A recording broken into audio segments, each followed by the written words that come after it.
나는 돌아가야 한다. 꼭 돌아가야 한다. 불쌍한 내 형제의 곁으로, 내 마음의 고향으로, 내 이상의 전부인 평화시장의 어린 동심 곁으로 조금만 더 참고 견디어라. 너희들의 곁을 떠나지 않기 위하여 나약한 나를 다 받지 마. 이 글은 삼각산 기도원에서 쓴 글이다. 평화시장에서 멀리 떨어져서 몇 달이 지났을 때이지만 평화시장의 어린 노동자들에게 쏠리는 그의 마음은 조금만 참고 견디어라 하고 부르짖을 정도로 안타깝고 초조하고 절절했던 것을 우리는 느낄 수 있다. 전태일은 피를 토하고 죽은 여공의 사건으로 충격을 받아 이제까지 엄두를 내지 못했던 엄청난 생각을 하게 되었다. 죽어가는 저 여공들을 살리자. 우리의 생명과 건강을 갉아먹고 삶의 모든 기쁨과 보람을 빼앗아가며 우리를 비정한 현실의 쓰레기로 만드는 저 잔인한 노동 조건을 내 힘으로 바꾸어 보자. 어떤 어려움이 닥치더라도 기어이 해보자. 그것이 이루어질 수 있는 일인지 없는 일인지를 가리기에 앞서서 그는 우선 그렇게 하지 않을 수 없다는 절실한 양심의 목소리에 분연히 일어섰다. 지금껏 어쩔 수 없다고 생각했던 일이 이제는 내버려 두고 당하고만 있기에는 너무나 억울하여 견딜 수 없는 일이 되었고, 그리하여 그것은 되든 안 되든 한번 바로잡으려고 해볼 수밖에 없는, 하지 않고는 견딜 수 없는 절대적인 과제가 되었다.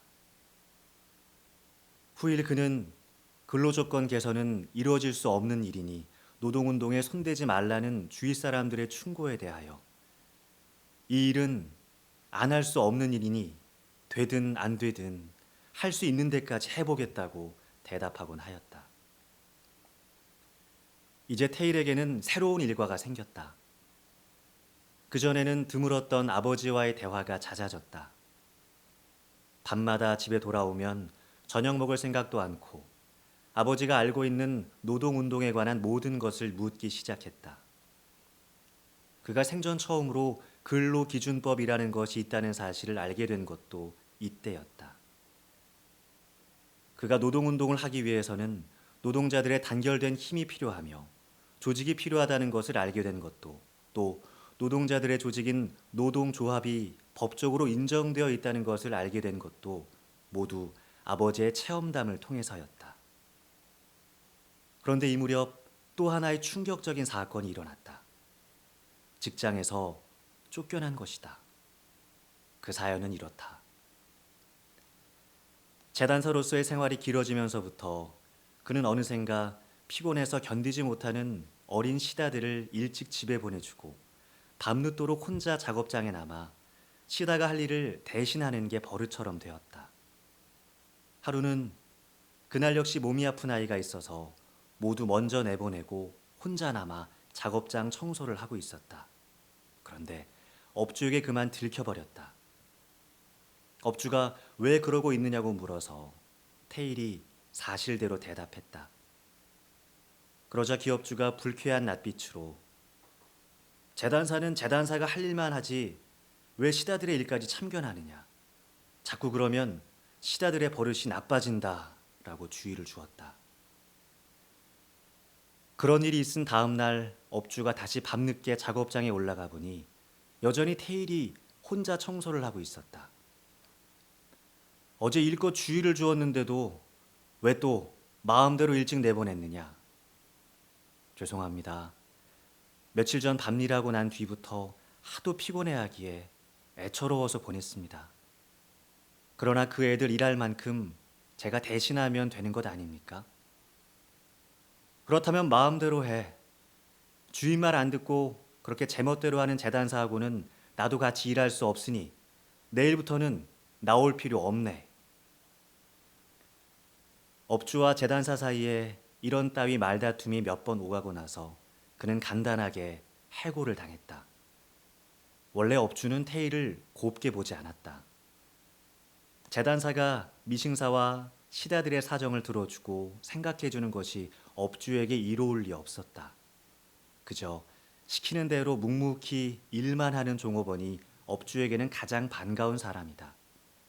그런데 이놈의 재단사는 어찌된 셈인지 아무 때고 시다가 좀 아프기만 하면 약방에 데려간다고 자리를 비우기 일쑤고 애들에게 밥일 좀 시키려고 하면 번번이 낯을 찌푸리고 하니 그러던 판에 때마침 적절한 트집거리가 생겼으니 업주는 이때다 하고 그를 내쫓았다. 해고당한 사실 자체는 테일에게 있어서 아무것도 아니었다. 평화시장에서 그 정도의 재단 기술이 있으면 일자리는 많았다. 아무 데서나 구할 수 있다. 중요한 것은 이 바닥에서는 최소한의 인정을 베푸는 것조차도 허용되지 않는다는 사실이었다. 그는 그가 처음 재단사가 되기로 결심하였던 때의 일을 생각했다. 그때 그는 재단사로서 약한 직공들을 돕고 불쌍한 시다들에게 잘해주자고 마음먹었던 것이 아닌가. 재단사가 되면 어느 정도까지는 그런 온정을 베풀 수 있으리라고 기대했던 것이 아닌가. 주인이 자신에게 차마 그것마저도 못하게 막으리라고는 생각해 보지 못했다. 여기에 생각이 미쳤을 때 그는 자신이 이제껏 무언가 잘못 생각하고 있었다는 것을 깨달았다. 그로부터 얼마 후 그는 다른 직장으로 옮겨 여전히 재단사로서 일하고 있었다. 그러나 이때의 전태일은 이미 어제까지의 전태일이 아니었다. 그는 낮이면 직장에서 재단사 친구들을 틈틈이 찾아다니며 바보회를 조직하는 조직자였고 밤이면 그의 판잣집에서 근로기준법 조문을 뒤지며 밤이 새는 줄도 모르고 내일의 밝은 노동 조건을 꿈꾸는 그런 사람이 되어 있었다.